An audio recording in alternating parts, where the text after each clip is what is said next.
আমাদের প্রিয় লাকসাম কুমিল্লা জেলার একটি ঐতিহ্যবাহী শহর। কুমিল্লা জেলার কুমিল্লা সিটির পরে সবচেয়ে ফেমাস শহর হচ্ছে লাকসাম শহর। কুমিল্লা দক্ষিণ জেলার নাঙ্গলকোট, মনোহরগঞ্জ, লাকসাম, লালমাই এই সাইডের সবচেয়ে বড় শহর হচ্ছে এই লাকসাম শহর। হ্যালো ভিউয়ার্স, আসসালামু আলাইকুম। আপনাদের সাথে আছি আমি সাইফুল ইসলাম তানজিন।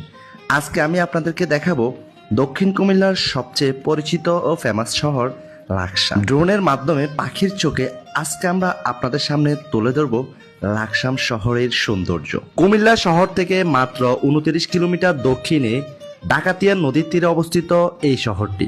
লাকসাম একটি বাণিজ্যিক শহর, কারণ দক্ষিণ কুমিল্লার প্রত্যেকটি উপজেলার মানুষ বাণিজ্যিকভাবে সবকিছু করে এই লাকসাম শহরে। দক্ষিণ কুমিল্লার সবচেয়ে বড় বাজারটিও হলো এই লাকসাম শহরে। লাকসাম শহরে রয়েছে একটি রেলওয়ে স্টেশন, একটি রেলওয়ে জংশন, এছাড়াও রয়েছে নবাব ফয়জুন্নেসার বাড়ি। আমরা জানি ইতিহাসে লেখা রয়েছে আমাদের সবার প্রিয় নবাব ফয়জুন্নেসা চৌধুরানীর নাম। লাকসামের দৌলতগঞ্জ রেলওয়ে স্টেশনের পাশে রয়েছে লাকসামের সেই পুরাতন বাজারটি, যেটা বিশাল আকারে একটি বাজার, যেখানে আসলে আপনি পেয়ে যান সব কিছু। আর এখানে রয়েছে লাকসাম পৌরসভাটি, এছাড়াও রয়েছে লাকসাম রেলওয়ে জংশন, যেটার কথা আর কি বলবো, আমরা সবাই হয়তো জানেন। এটা হচ্ছে